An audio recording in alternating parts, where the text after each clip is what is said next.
আপনি সকালে ঘুম থেকে উঠে কোন কোন খাবারগুলো খাবেন না, এই টিপসগুলো দিব। কারণ কিছু কিছু খাবার থেকে আমাদের রোগ তৈরি হয়। আপনি যদি ঘুম থেকে উঠে আপনি বাসি খাবার খান, ধরেন আগের দিন তৈরি খাবার আপনি খান, আপনার পেটের ভিতরে গ্যাস্ট্রিক হবে। আপনি যদি ঘুম থেকে উঠেই খেয়াল না করে খালি পেটে ব্যথার ওষুধ খান, আপনার পেটের ভিতরে গ্যাস তৈরি হবে, গ্যাস্ট্রিক হতে পারে।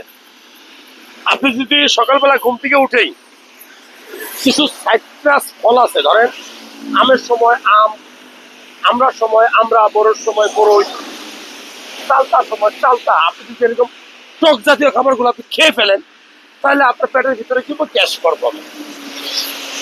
আমি খুব সহজ করে বলি, ঘুম থেকে উঠে আপনি বাসি মুখে ফ্রেশ পানি খাবেন এক গ্লাস, দেখবেন দিনটা ভালো যাবে।